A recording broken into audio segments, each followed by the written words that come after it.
Hello, how y'all doing? I'm DJ Azreal1, your host today. I'm going to bring you a couple comments of a couple things of which I'm doing. You notice I have a lot of videos on YouTube, also a lot of videos on Stickum. I'm with Chicago Connect DJs. First of all, I'd like to give a shout out to one of our partners in crime, Thomas Trickmaster E, my other partner, DJ T-Rock C. Uh, Everybody else that plays with us will say, hey, what's up? What's happening? Okay, today I'm going to discuss with you the things that I do on a laptop. You see all my videos that I have on my other channel is under Chicago Connect 1 if you search that up. So it'd be www.youtube.com/user/ Chicago Connect 1, and you'll see all of our videos right there. You can check out our channels and everything and just go through, whatever we have. But I know a lot of people have been asking me, hey man, how do you DJ just off the laptop? You know, and I tell them like this: is that first of all, the first thing you have to do is you have to know how to mix. That's the first thing you have to learn how to do. Is you have to learn how to mix, know where your beats come in, know your first beat. I use Virtual DJ software, 7 Pro. They're going to be coming out with 7.1 real soon, and also they're going to be coming out with 8, hopefully by the end of the year, beginning of next year, where they're going to have a lot of good things with that software, and it's going to actually blow everything away out there. Okay, but like I said, with Virtual DJ 7 Pro, learn where your first beat comes in. A lot of people, they say, well, I go by the snare beat or I go by the bass beat. See, what you have to do, what I do, is I go off the first bass beat. Find out where your first bass beat is. Once you find your first bass beat, and have everything queued up to that first bass beat. I mean, sometimes, just to get started, I mean, that would be the first thing you would probably do, is get that first bass beat up, get it queued up, so this way you know what you're looking for when you do other songs later on down the line. Okay, so when you get the songs going and you have your bass beats, all queued up, and you're going, I mean, like the way I do it, I jump from file to file. I don't never create a playlist or anything to go off when I'm mixing, because I've been doing this for a long time. A lot of you guys, I mean, you guys get the playlist and everything like that. Like I said, when you get your playlist, queue up your cue points, know where your cue points are at. Okay. I know a lot of people, they wait for the break and everything like that. You can actually create your own breaks using loops. In between like a chorus, you can do that as well. Excuse me. But you can also do different types of effects with it too. You can have like your looping. You can throw in a flange. You can throw in a beat grind. Just work with that type of things. To get everything going to what you're going to need to do when you're actually mixing. Okay. I know a lot of people, like I have some friends that actually do count. They go 1, 2, 3, 4 to the songs, and they're counting in their head and everything. And then if someone starts talking to them, they lose track of where they're counting, and everything. And I always tell people the best way to do it is go by the bass beat. You can hear the bass in the song. You know how the song is being played. This way you can do like the way I've been doing it for a long time. So I can sit there and talk to my friends, have a drink or whatever, and stuff, joke around with other people and stuff, and I'm still listening to the song because everybody's listening to the song, you know, and you know where your bass beat's at, so you can always get back into that beat, you know, as long as you hit that and it, you got your song queued up to the first bass beat, you hear the beat coming in, you hit it along with the bass beat, and then all you have to do is you use your arrows on your computer. They got the up and down and the left and right. Okay, you're going to use the left and right to adjust for your for the way the waves are going through. So you speed it up or you can slow it down to make sure that the each waveform is riding right along with each other. You can see it right on top of the virtual DJ. Okay, I know a lot of people they worry about how it's spinning around, and everything. I tell people, don't worry about how it's spinning. Don't worry about the blue light or the red light up on top. You can hear the beat in your ear, and you can hear the beat as you bring the other beat into it. And all you got to do is when you look at it after you bring the beat and you look on top, you see your waveforms, and you can see that it might be off just a little bit or it might be ahead a little bit. So you either slow it down or speed it up. Okay. Another thing I want to discuss is I use my keyboard on my laptop, or I use this right here, which I have. See this right here. You can see is this the keyboard right here. Okay. It's got the numbers on the side and everything, but I don't worry about the numbers. I just use just the regular keys. Okay. What you're going to do is you're going to go into Virtual DJ. Okay. Once you go into Virtual DJ, you're going to go on top. You're going to click on Configuration. Okay. It's going to say Config on it, so you click on that. Then you're going to go to Mappers. Okay. Once you go to Mappers and everything, you're going to see on the left-hand side, down the bottom, there is a green plus sign. You're going to click on that green plus sign. Okay. And then what you're going to do is you're actually adding something to it. So you can hit that, and then what I'm going to tell you now is you can actually take the keys, press one of your keys.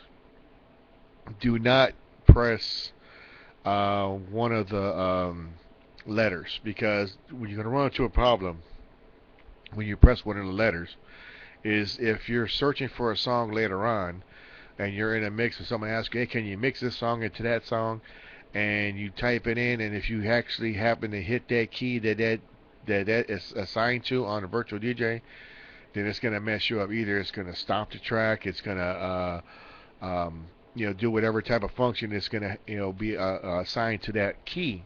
So you might stop it, you might start the other one up, and it's going to mess your setup. It's going to mess your setup. The best thing to do is you're going to use your periods, your commas, your the forward slashes and stuff like that. You're going to use those keys on the side, off to the right. Okay. So let's say if you want to go to deck 1, you hit the green arrow. Then you're going to hit the period. Okay. You hit the period, and you're going to see the period up on the right hand side. Okay, it's under key. It actually says key learned and key, and you can see a period there. Okay, now the thing you're going to want to do is you're going to want to hit action learn. Okay, you click on that, the thing is going to disappear, and you're going to see just virtual DJ.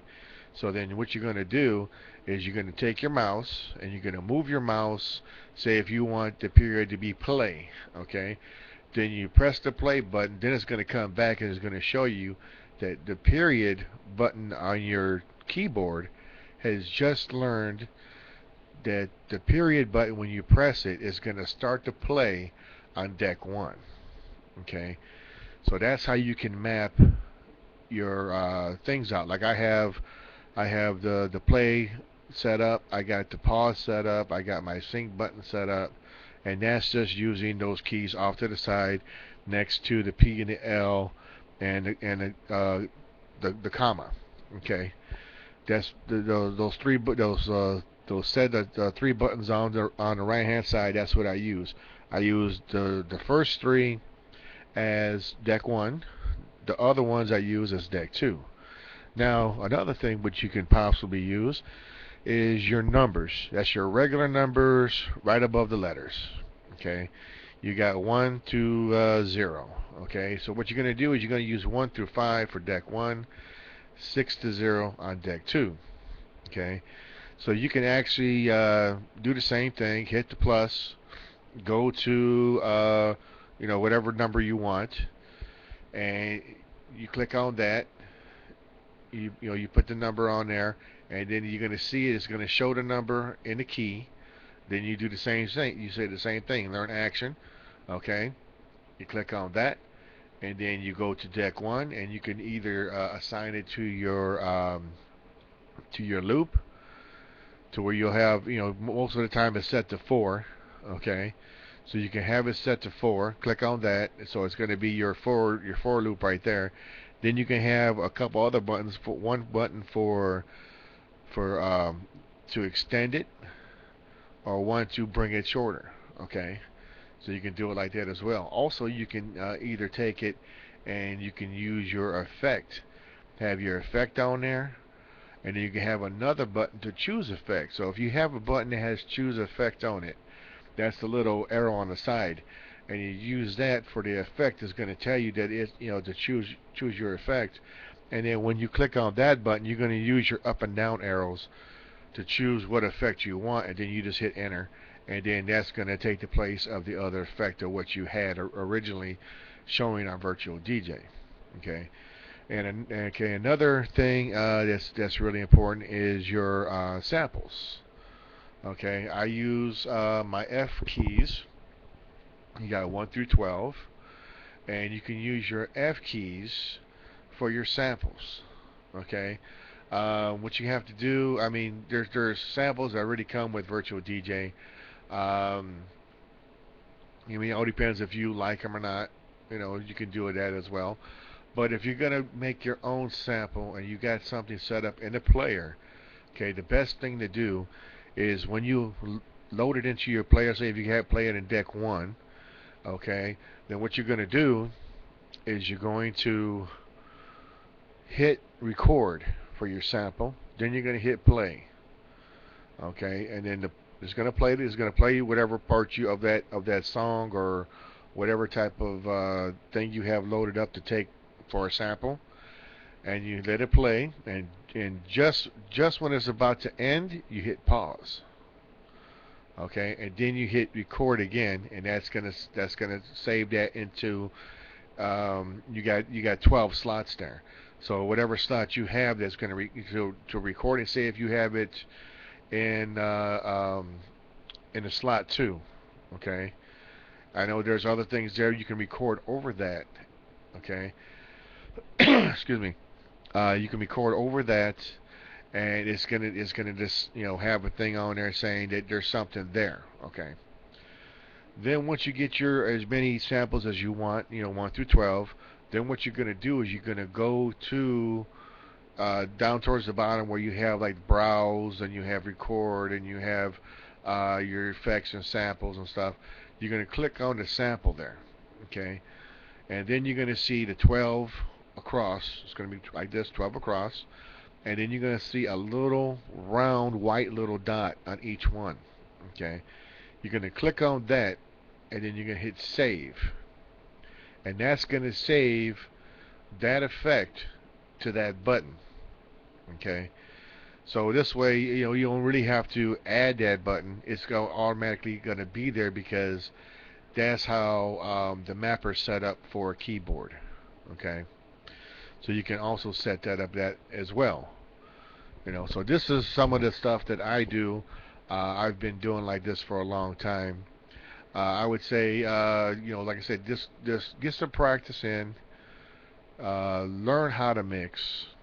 Know where your beats are at and everything. And once you get good enough, you're going to be able to read the waves, and it's not going to be hard at all. I mean, like I've been doing it for a long time. I've been teaching other people how to do it.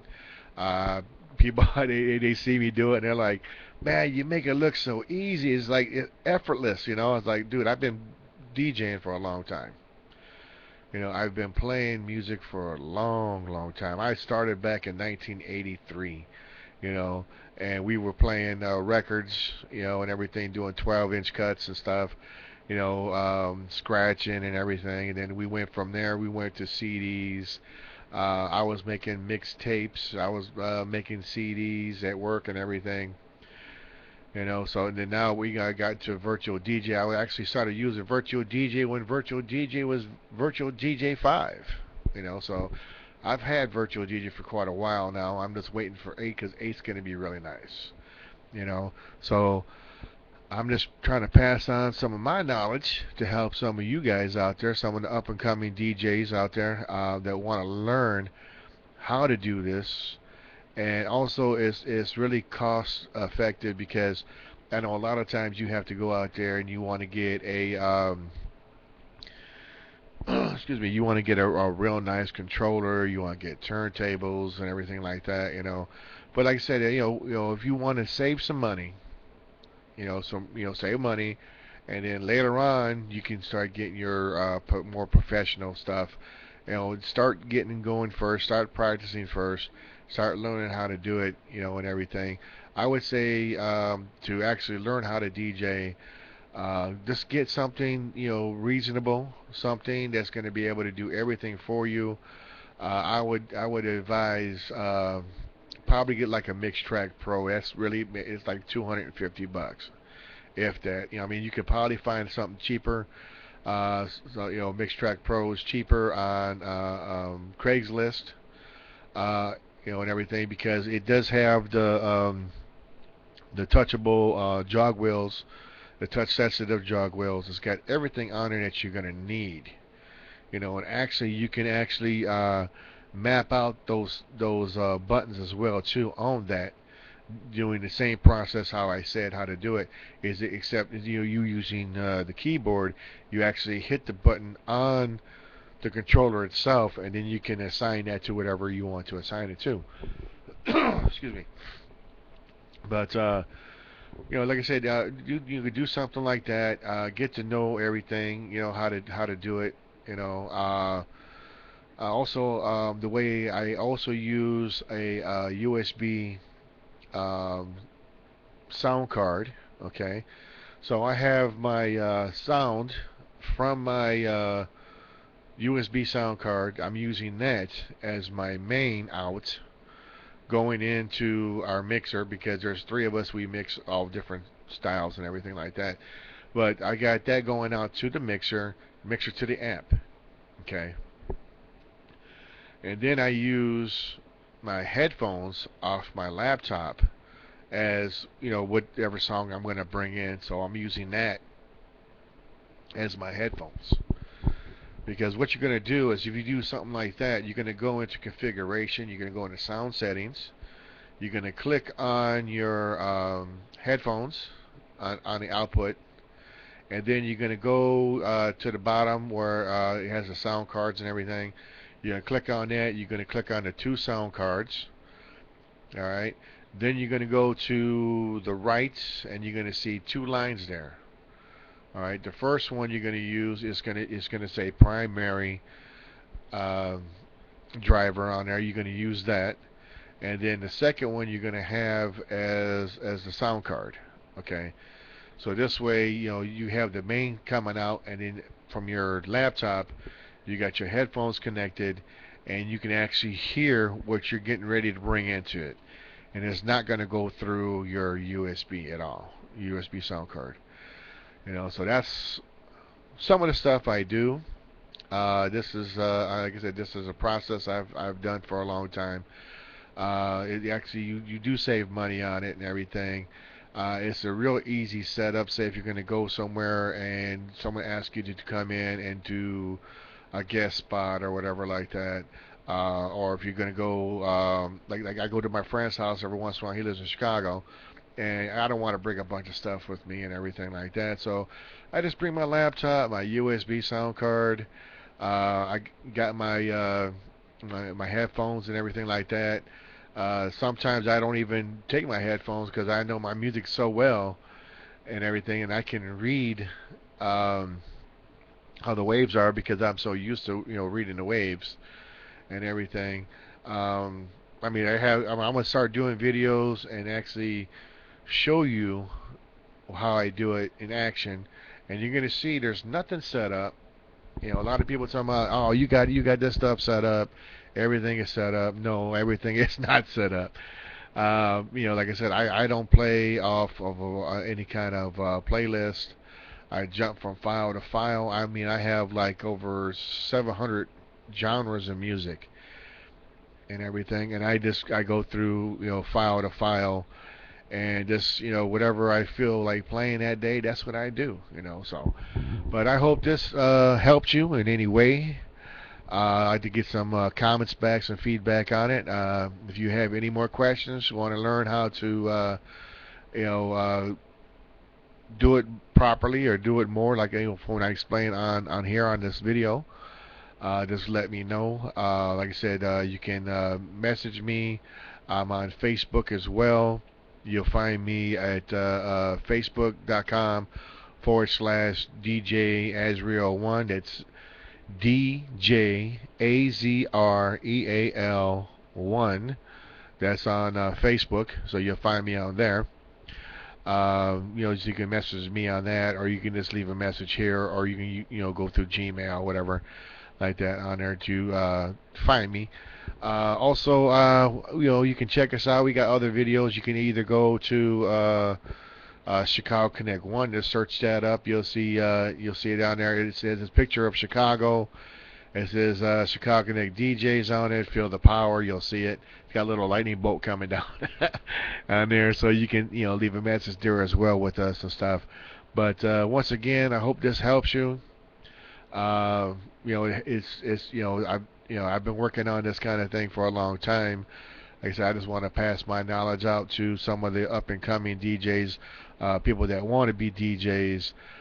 Gives you some kind of idea, that you can actually, save money. You can actually get started before, and everything like that. So this way, later on, when you do start making money, you put money aside. Then you can start, buying like your Pioneers, 2000s or whatever, or your Denon 3900s, everything. Something to really put on a professional show, because this way you can have your MIDI control on there. You can have the USB function.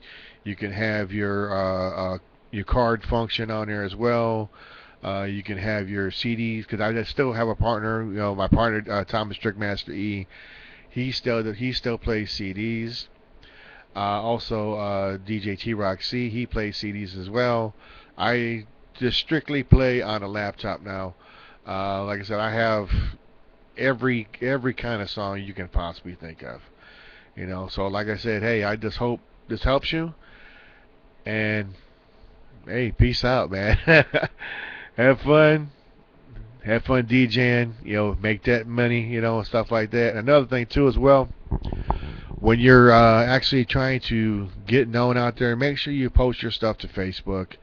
Get on YouTube here. Start posting your videos on YouTube. Also, when you upload your video, there's a thing on the bottom. It says if you want to get songs or videos longer than 15 minutes, click on that. All you got to do is put in your cell phone number. They'll send you a code. You'll log that code in, and then they'll let you put on videos here. Actually longer than an hour, which we have. Some of our videos are longer than an hour. That's on our other channel.